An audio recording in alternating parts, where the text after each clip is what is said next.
क्या पूर्वांचल में अब भी बनता है हथियार? मिर्जापुर वेब सीरीज की तरह कौन है कालीन भैया? कौन बनवा रहा है भारी मात्रा में हथियार?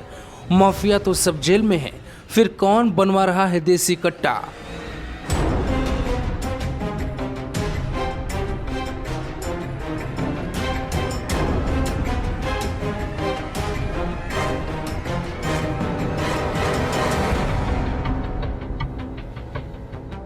एक छोटा सा कमरा, उस कमरे में एक छोटा सा बाथरूम और उस बाथरूम में यूपी को अपराधगढ़ बनाने का प्लान तैयार हो गया है।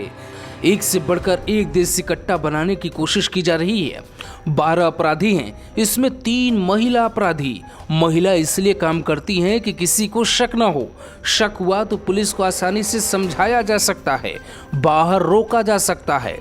महिलाओं की आड़ में यूपी के पूर्वांचल में चल रहा है बहुत बड़े लेवल का अवैध असलाह का कारोबार। योगी कहते हैं पुलिस ठोक देगी, योगी कहते हैं माफिया कांप रहे हैं, योगी कहते हैं माफिया यूपी पुलिस से डरते हैं। तो फिर ये तस्वीर देख लीजिए। यूपी में योगी हालात बदल तो जरूर रहे हैं, लेकिन अभी भी यूपी सीएम योगी को मेहनत करना ही होगा। मिर्जापुर वेब सीरीज के तर्ज पे महिलाएं भी असलाह बनाने के कारोबार में शामिल हो रही हैं। जब माफिया सारे जेल में हैं, तो फिर इतने युद्ध स्तर पे कौन है जो बनवा रहा है अवैध असलाह? पहले आप मऊ के एसपी को सुनिए, फिर कुछ सवाल उठाते हैं।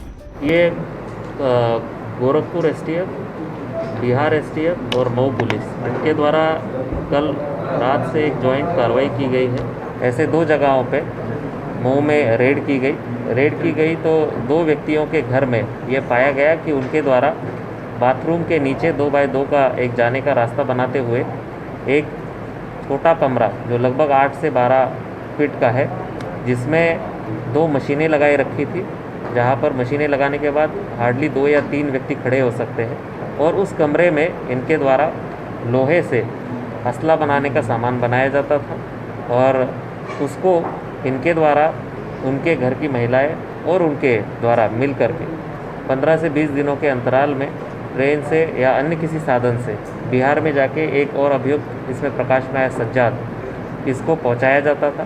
वहां पर उसके द्वारा इस पूरे पहुंचाए गए सामान के आधार पे पिस्टल को असेंबल किया जाता था और उसको बेचा जाता था।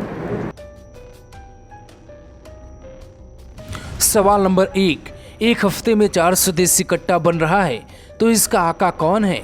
सवाल नंबर 2, जब सारे माफिया जेल में हैं, तो फिर ये कारोबार किसका है? सवाल नंबर 3, अगर माफिया जेल में है तो क्या अपराधी अभी भी सक्रिय हैं? सवाल नंबर 4, क्या योगी सरकार के लिए आजमगढ़ और मऊ अभी भी सिरदर्द है? मऊ का थाना दक्षिण टोला है।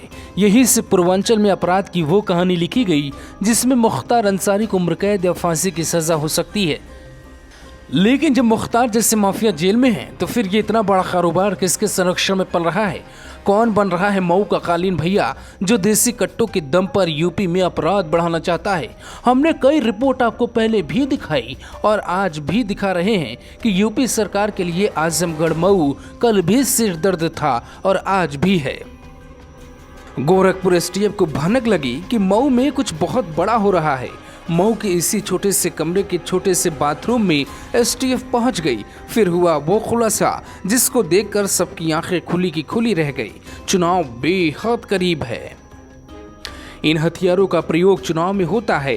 अपराधी बढ़ते हैं, लेकिन एक तरफ है अपराधी, दूसरी तरफ है योगी आदित्यनाथ। अपराधी कहते हैं चले चलो और योगी कहते हैं ऐसे एनकाउंटर होना चाहिए ताकि ये अपराधी को भी रोका जा सके। Himanshu Sharma, Mau, global Bharat TV.